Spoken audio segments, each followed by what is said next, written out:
The ruler still wore his crown. Nobles still bowed when he spoke. Messengers still carried his orders through an empire stretching far beyond the lake. But armed strangers watched him sleep. In November of 1519, Moctezuma II, the Huey Tlatoani of the Mexica, became a captive inside his own capital. The men holding him were not commanders of a vast European army. They were a few hundred Spaniards standing at the center of one of the largest cities they had ever seen, surrounded by a population that could destroy them if the fragile fiction of peace collapsed. For months, that fiction held. Then music began in the sacred precinct. Before the festival ended, Spanish blades would cut through unarmed celebrants. The city would rise. The hostage ruler would die under disputed circumstances. And the men who believed they had quietly hijacked an empire would flee across the lake in darkness, carrying so much stolen gold that some of them would drown beneath its weight. This is not the story of how a handful of Spaniards effortlessly conquered Mexico. It is the story of how they entered a trap of their own making and mistook fear for control. When Hernán Cortés first saw Mexico, Tenochtitlan, the city appeared to rise directly from Lake Texcoco. Long causeways linked the island capital to the mainland. Canoes moved along canals. Markets circulated food, textiles, ceramics, obsidian, feathers, and luxury goods drawn from across Mesoamerica. Temples and palaces dominated the ceremonial center. Agricultural produce flowed toward the city from highly productive chinampa zones, raised fields constructed in the shallow lake environment, not gardens floating freely on the water. Estimates of the population vary, but there is no doubt that Tenochtitlan and neighboring Tlatelolco formed an immense urban world. To the Spaniards, its scale was breathtaking. Its geography was terrifying. The same causeways that welcomed them could become narrow killing grounds. Sections of the bridges could be removed. Mexica canoe fighters could strike from the water. If the routes behind the expedition were cut, horses would lose their mobility, and Spanish formations would be trapped among canals, rooftops, and thousands of defenders. Cortés did not enter alone. His column included Totonac and Tlaxcalan allies, porters, interpreters, and other indigenous participants whose presence is often reduced or erased in the old legend of conquest. The Spaniards had steel weapons, horses, and firearms. What made their march possible, however, was a coalition built from political divisions that existed long before they arrived. Only days earlier, that coalition had massacred inhabitants of Cholula. The number of dead remains disputed, and so does the alleged conspiracy Cortés claimed to have prevented. The political message was not disputed. The strangers and their allies had demonstrated that hospitality could become entrapment, and that an accusation could end in mass killing. Moctezuma knew what had happened. On November 8, 1519, he met Cortés on the southern approach to the capital. The encounter was staged with deliberate ceremony. Nobles swept the road. Fine cotton, flowers, green feathers, gold ornaments, and the scent of copal surrounded the ruler. Malintzin, the multilingual Nahua woman the Spaniards called Doña Marina, carried meaning between the leaders. Later stories claim that Moctezuma believed Cortés was the returning god Quetzalcoatl. Reliable contemporary evidence does not support that explanation. It became useful after the conquest because it transformed a political catastrophe into a prophecy. Moctezuma's caution could then be portrayed as superstition, while Spanish aggression appeared destined. The reality was more dangerous. Moctezuma was not surrendering when he welcomed the expedition. Hospitality could be surveillance. By lodging Cortés in the palace complex associated with his father, Axayacatl, he could keep the strangers close, observe their behavior, protect the city from an immediate battle, and test whether gifts and diplomacy might contain them. But Cortés understood the danger of being contained. Within days, news from the Gulf Coast gave him the pretext he needed. In a clash near the Spanish settlement at Veracruz, the Mexica official, Quauhpopoca, had fought Spanish forces and their Totonac allies. Juan de Escalante, the Spanish commander, was wounded and later died. Cortés placed responsibility on Moctezuma, although the ruler denied ordering the attack. Spanish accounts softened what happened next. Cortés presented the move as a voluntary arrangement made for security. Other descriptions reveal the coercion beneath the diplomatic language. Armed captains entered the ruler's presence and demanded that he move into the quarters controlled by the Spaniards. Moctezuma resisted. The discussion lengthened. Finally, surrounded by men whose weapons and recent violence required no translation, he agreed. The emperor had become a hostage without a battle being fought. He told his people that he had chosen to reside with his guests. Outwardly, the machinery of government continued. Moctezuma received petitioners and nobles. Messages traveled in his name. He hunted, played games, and performed the visible rituals of authority. Yet Spanish guards controlled access to his person, and Cortés used that access as leverage over the capital. This was not absolute control. It was political theater conducted over a blade. Moctezuma still possessed loyal relationships, information, status, and a voice capable of moving crowds. The Spaniards had captured the ruler's body, not the entire Mexica state. Every order he issued while guarded carried two meanings: the command his subjects heard, and the pressure they knew stood behind it. If Mexica forces attacked, they might kill their own ruler. If they waited, the strangers gained time to study the city and accumulate wealth. If Moctezuma openly resisted, his captors might execute him. If he cooperated, nobles could interpret his survival as submission. His authority depended on maintaining order, but every peaceful day spent under Spanish guard made that authority look weaker. Cortés faced a mirror image of the same crisis. He needed Moctezuma alive because the ruler's presence delayed a general assault. But the longer the Spaniards remained, the more obvious their vulnerability became.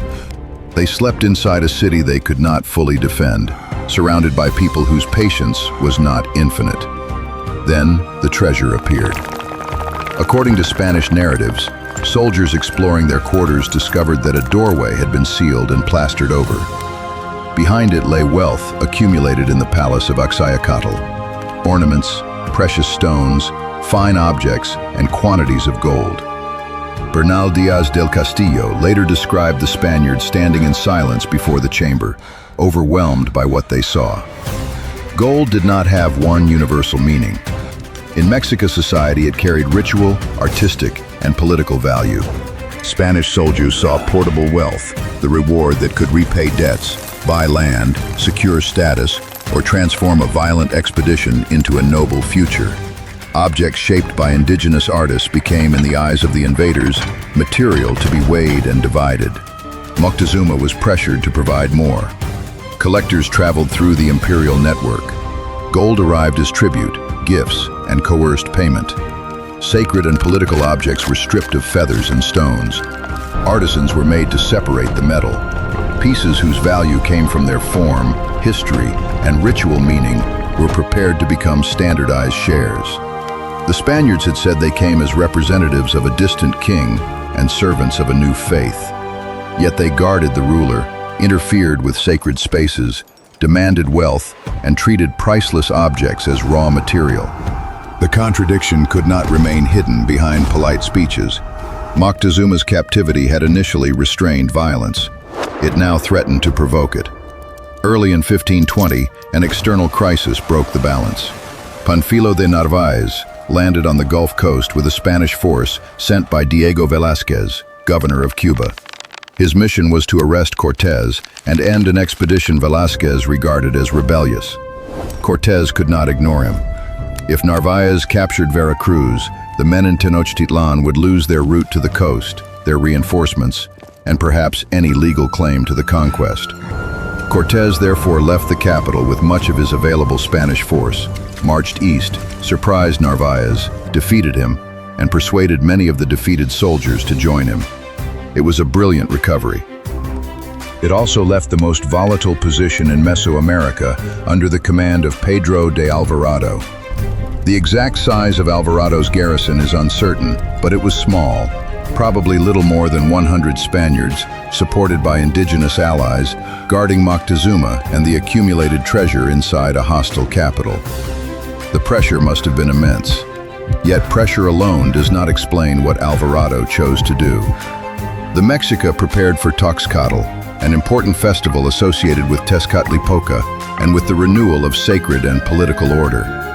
Music, dance, fasting, offerings, and carefully regulated ceremony formed part of the observance. Mexica leaders sought permission to continue the celebration. Alvarado allowed it, reportedly on the condition that participants carry no weapons and perform no human sacrifice. Then rumors spread. Spanish accounts later claimed that Alvarado learned the festival concealed a plan to attack the garrison. Indigenous accounts describe something different. Spaniards watching the gold and jewels worn by noble celebrants, then striking without warning. Fear and greed are not mutually exclusive. Men who wanted the ornaments could also convince themselves that the dancers wearing them were enemies preparing to kill. No surviving source allows us to enter Alvarado's mind. What the sources do preserve is the outcome. On the day of the celebration, dancers filled the sacred precinct. Drums established the rhythm, flutes sounded, singers answered one another. Noble warriors, priests, and young men moved in ordered circles wearing mantles, feathers, lip ornaments, necklaces, and polished stones. Ceremony transformed the courtyard into a living display of Mexica identity. The people inside were largely unarmed. Spanish soldiers moved to the entrances. The music continued. Then the exits were blocked. The attack began at close range. Steel swords and lances cut into bodies unprotected by battle armor. Indigenous narratives remembered hands severed from drummers, musicians continuing for moments as the formation collapsed, and people climbing walls or hiding beneath the dead. The precision of the dance became panic. The rhythm broke into screams. Some victims were killed where they had been moving only seconds earlier. Others were crushed at the closed passages. Ornaments were torn from bodies. Blood ran across a sacred space where the garrison had promised that ceremony could proceed. The casualty count cannot be established with confidence. The political consequence can. Tenochtitlan erupted. This was not a rebellion caused by irrational panic. It was an uprising against armed guests who had taken the ruler, seized wealth, and now massacred celebrants during a permitted religious festival. Mexica fighters attacked the Spanish quarters. Stones and missiles came from rooftops. Causeways and canals became weapons. The garrison withdrew behind palace defenses, with Moctezuma still in its custody. The hostage who had once protected the Spaniards could no longer silence the city. When Cortés returned from the coast with his enlarged force, he expected the authority attached to Moctezuma's name to restore order. Instead, he entered an urban war. Food supplies tightened. Water access became dangerous. Bridges were broken. Every doorway could conceal an attacker. The treasure chamber that had promised triumph now sat inside a fortress, becoming a tomb. Accounts differ over what happened to Moctezuma. Spanish narratives claimed he appeared before his people and was struck by stones thrown from the crowd, dying from his injuries. Indigenous traditions accused the Spaniards of killing him when he was no longer useful. The evidence cannot resolve the manner of his death. What is clear is that by late June 1520, the political theater was over. Moctezuma was dead. His brother Cuitlahuac emerged as a leader of the resistance. The Spaniards could no longer pretend that holding one man meant holding the state.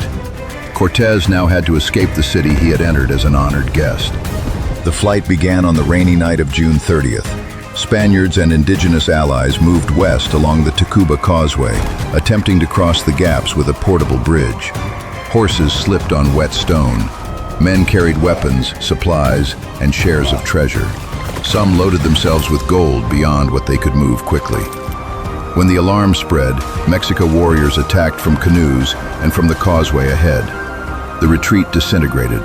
The portable bridge became trapped at one opening. Bodies, horses, equipment, and treasure fell into the water. Men tried to cross over the dead. Others were pulled into canoes or disappeared beneath the lake. Hundreds of Spaniards and large numbers of indigenous allies were killed or captured. Exact totals vary, but the scale of the defeat is beyond dispute. The gold that had driven the occupation now became ballast. Some soldiers threw it away and lived. Others held it and drowned. By dawn, the survivors had escaped Tenochtitlan, but their conquest appeared broken. The city remained in Mexica hands. The hostage strategy had failed. The illusion of a tiny Spanish force commanding an empire had ended in rain, blood, and a causeway filled with bodies. Tenochtitlan would still fall the following year, but not because Moctezuma had once been taken quietly from his palace. Cortés had to rebuild the coalition. Indigenous armies would determine the scale of the final campaign. Smallpox would devastate communities with no previous exposure to the disease. Brigantines would contest the lake, causeways would be attacked repeatedly, and the capital would be crushed through siege, hunger, and destruction. The massacre at Toxcatl was therefore more than an atrocity preceding the conquest. It was the moment Spanish control inside Tenochtitlan destroyed itself. Alvarado may have believed he was preventing an ambush. He may have wanted the wealth carried by the dancers. He may have acted from a mixture of terror, contempt, and greed. Whatever his motive, he converted a dangerous occupation into open war and turned Moctezuma from a shield into a hostage whose authority could no longer protect anyone. That is the darkest lesson of the palace of Toxcatl. Capturing a ruler can paralyze a state for a time. It cannot erase the people beneath him. Fear can imitate obedience. Silence can resemble surrender. But when armed occupiers mistake those appearances for permanent control, the calm they depend upon becomes the most dangerous illusion in the city. Was Moctezuma's cooperation a catastrophic mistake, or the only strategy that delayed bloodshed while he searched for another way out? And did Alvarado order the Toxcatl Massacre because he feared a conspiracy, or because the ornaments of unarmed nobles looked too valuable to leave untouched? Tell us where you believe the occupation crossed the point of no return. This is the History Ledger, where empires are not legends, and every silence hides a struggle for power.